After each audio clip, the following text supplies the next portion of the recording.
Crazy. Ray Dalio, the founder of the world's largest hedge fund, is now becoming a Bitcoin bull and stated at a conference today that he's betting on Bitcoin and gold while avoiding bonds. He warns about the collapse of the US dollar. All these debt excesses will come back to haunt us. We are in the first phase of hyperinflation, and he clearly sees Bitcoin as a suitable protection here. It's crazy that we're now seeing all the biggest hedge fund managers betting on Bitcoin. Paul Tudor Jones, another billionaire, is also going big on Bitcoin and says that it can be a solution here. Ray Dalio recognizes this. Other big names like, for example, Larry Fink recognizes this as well. We now have more than half of the 20 largest hedge funds that have a Bitcoin allocation. It's crazy what's happening right now. And above all, Ray Dalio is known for his analyses, for his cycle analysis, for simply talking about debt cycles. And Bitcoin is a way out of the eternal boom and bust cycles, because Bitcoin is simply not a credit money system here, but Bitcoin is a hard asset like gold. And he also says that he prefers to invest in hard assets, meaning things you can't just print out of thin air. And that's why he finds Bitcoin and gold to be so superior. He's fully aware that the bond market is a massive Ponzi scheme. And that's why he finds Bitcoin and gold to be so superior. He's fully aware that the bond market is a massive Ponzi scheme. Let's take a look at his statements because they really pack a punch. He says here, I think there is probably going to be a problem with the outstanding loan debt money. I want to steer clear of debt instruments like bonds and instead hold hard money like gold and Bitcoin. So there are a lot of really important things included here. First of all, he's talking about the debt money system and how it's obviously credit-based. And the bond market is basically you can't really call it a Ponzi scheme because it's not a Ponzi scheme, but it's a system that doesn't give you a positive real return.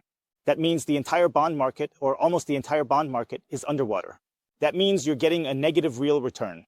That means you have a bond that gives you 3%, but the real inflation is just here 5-6. Ray Dalio emphasizes outperforming inflation. Many forget that a 10% gain is meaningless if inflation is 11%. Ray Dalio highlights the negative real yield in bonds and the default risk, as many assume US Treasury bonds are safest. They think, wow, I made 10% gains here, but if inflation is 11% 2001, then the 10% increase in the price of your stock or your bond does you relatively little good. And that's basically what Ray Dalio is talking about here, that there's not just a negative real yield in the bond market, but there's also a risk of default because many people assume that US Treasury bonds are the safest investment out there. Ray Dalio clearly gives reasons why the US dollar is in the first phase of hyperinflation. He keeps saying that when governments take on new debt to pay off old debt, not because they have a strong economy or anything like that, but because the economy is doing really poorly, the only way to keep this Ponzi scheme, this debt system, afloat is to issue new debt to pay off the old debt. And that's exactly what's happening. And according to Ray Dalio, this is the first phase of hyperinflation. And then he says, when you're living in a system like that, you don't want to be in debt instruments. You'd rather be in hard money that can't be expanded. And gold has that natural limitation because, let's just say, it's not that easy to mine gold. And Bitcoin has that mathematical limitation. Here, we even have a shout out here. Let's say it now.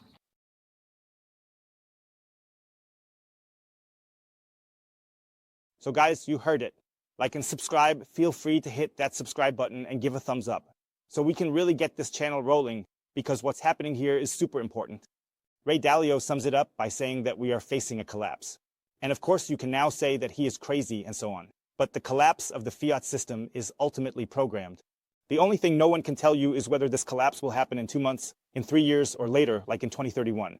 Ray Dalio mentioned in an interview, I made a video about it a month ago, that he expects the US dollar to collapse by 2030. When that happens, choose gold, choose Bitcoin. If you have collapsing fiat currencies, avoid credit-based investments. Choose assets independent of governments and banks. As more realize, like Ray Dalio, bond market issues, moving to gold and Bitcoin, the bond market is 300 trillion, Bitcoin's market cap is 2 trillion. Now, imagine if Ray Dalio allocates even just 5 or 10%, or if Paul Tudor Jones does it, or if other hedge funds jump in, or all the other big global players start doing the same.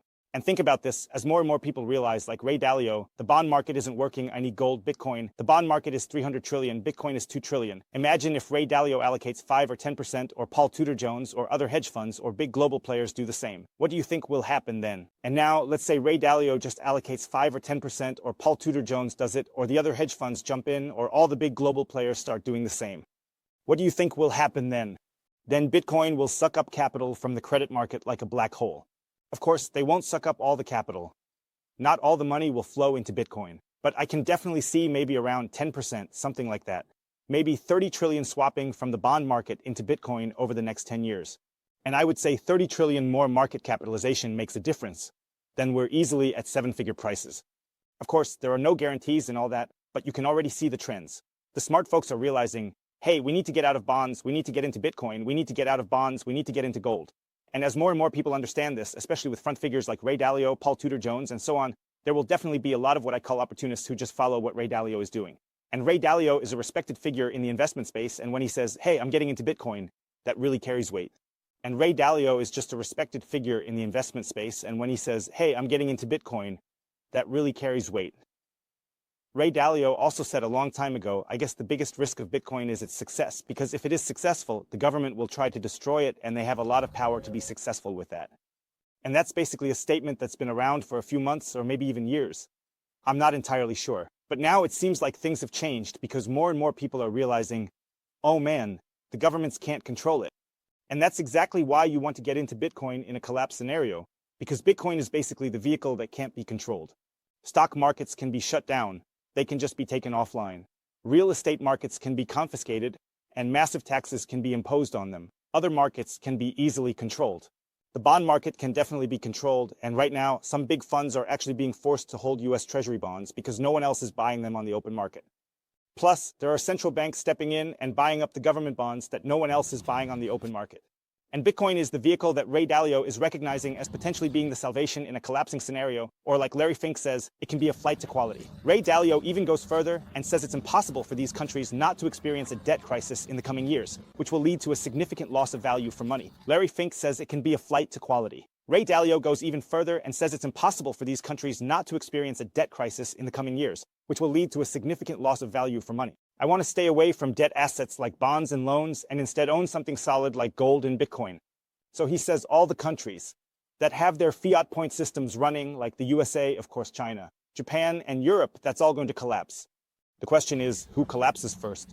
The smaller currencies like the euro will collapse first, and then in the end, it could be that the dollar collapses too. Unless Ray Dalio hasn't considered this, you could implement Bitcoin reserve strategies, backing the dollar with Bitcoin. Then there's the dollar milkshake theory, which suggests that if the dollar is the strongest currency, backed by Bitcoin, then all the monetary power would flow into the US dollar globally, and we might end up with a super currency. There are also theories about this. Right now, things look bad for the dollar. Something needs to change. And then Ray Dalio talks about the 5 forces that lead to a nation collapsing as he looks at big money cycles, which last 80 to 100 years. We see that a world reserve currency usually lasts around 80 to 100 years, maybe up to 120 years. There are also theories, but I'm not sure if they work. Right now, things definitely don't look good for the dollar. Something needs to change for sure. And then Ray Dalio always talks about the 5 forces that lead to a nation, let's say, collapsing, because he's always looking at the big money cycles, which typically last about 80 to 100 years. We see that a world reserve currency usually lasts around 80 to 100 years, maybe even up to 120 years, something like that. There were the Dutch, the Spaniards, Great Britain, and now the USA is currently in the driver's seat. And Ray Dalio puts it really well. There are 5 points, and at least 4 of these points are already being met in the USA, which suggests that we're really heading toward a collapse, at least according to Ray Dalio. And he refers to these points as the internal political order of countries, shaped by differences in wealth and value, as well as the external geopolitical orders, which is the second point, arising from power conflicts like the tensions between the USA and China. Natural events like droughts, floods, and pandemics, along with climate change, make up the 4th category, while the 5th is the invention of new technologies. So, let's go through this now. First, we have internal political orders that can throw the country into chaos, like civil unrest, for example. People are upset about inflation, and we have division in the country, and that's all clearly present in the USA. Then we have the external geopolitical tensions, which are also very clear. There are tensions between the USA and China, tensions between the USA, Russia, and Ukraine, and now there are even tensions between the USA and Europe, so that's definitely on the table. That's the second factor that leads to a decline to a world economic currency. Then we have natural events like droughts, floods, and pandemics, which are definitely external factors that you can't just easily stamp a label on, you know what I mean? That could be something that comes up, like a major pandemic that could really hit the USA hard. I'd put a question mark on that. And then we have the last characteristic that can lead to a system collapsing, which is the invention of disruptive new technologies. It's possible that something like a major pandemic could come along that really hits the USA hard. I put a question mark on that. And then we have the last characteristic that can lead to a system collapsing, which is the invention of disruptive new technologies. And what could such a disruptive new technology be that overshadows everything else? It could be Bitcoin, and you can either use Bitcoin to your advantage or you miss the boat and end up losing the world reserve status. That could definitely happen, at least according to Ray Dalio. I find it really fascinating what Ray Dalio is putting on the table, and it's super interesting that he's now making a move towards Bitcoin. If you want to buy Bitcoin, I definitely recommend 21 Bitcoin, the easiest way to buy Bitcoin in Europe. Here you can sign up, register, then just send money and buy Bitcoin. The super user-friendly, easy to use, and with the code Bitcoin Hotel, you can get up to 20% off the fees when buying Bitcoin.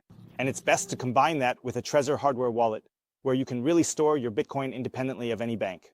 The safest way to secure your Bitcoin is that you're not relying on any custodian, external service provider, bank, exchange, or anything like that.